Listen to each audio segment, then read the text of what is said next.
આજે 9 ઓગસ્ટ યુનો દ્વારા ઘોષિત વિશ્વ આદિવાસીની ઉજવણી ઠેર ઠેર ગુજરાત રાજ્યમાં, મધ્યપ્રદેશમાં, રાજસ્થાનમાં, મહારાષ્ટ્રમાં જ્યાં જ્યાં આદિવાસીઓ વસે છે ત્યાં થઈ રહી છે.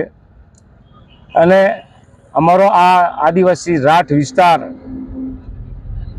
જે પોતાની સંસ્કૃતિનું જતન કરે છે, પ્રકૃતિનું પૂજન કરે છે, એવા આદિવાસીઓ આજે ભેગા થઈને છોટાઉદેપુર, તેજગઢ, પાઇજેતપુર, બોડેલી, કવાંટ, મોગરા, નસવાડી વિવિધ સ્થળોએ આદિવાસી દિવસની ઉજવણી થઈ રહી છે.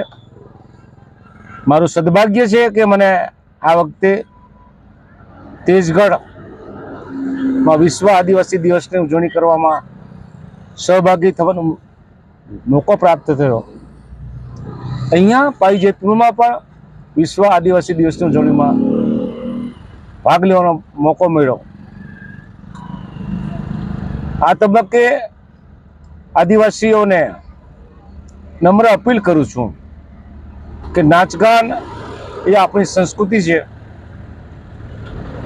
લગ્નમાં, મેળાઓમાં, હાટ બજારમાં અથવા બીજા પ્રોગ્રામની અંદર આપણે એને ઉજાગર કરીએ છીએ, પણ વિશ્વ આદિવાસી દિવસ નિમિત્તે માત્ર નાચવું કૂદવું નહીં, પણ આપણા હક્કોનું રક્ષણ થાય. બાબા સાહેબે આપણને હક્કો આપેલા છે, એનું રક્ષણ થાય.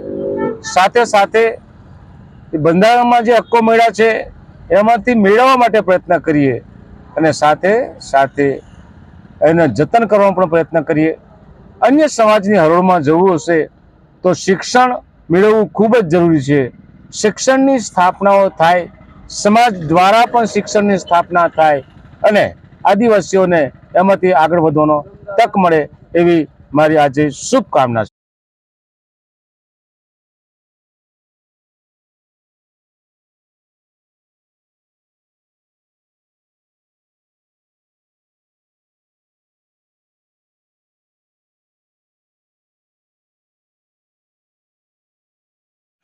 છોટાઉદેપુર સહિત રાજ્ય, દેશ અને દુનિયાના સમાચાર જોવા માટે સબસ્ક્રાઈબ કરો તીર સમાચાર અને બેલ આઇકોન જરૂર દબાવો.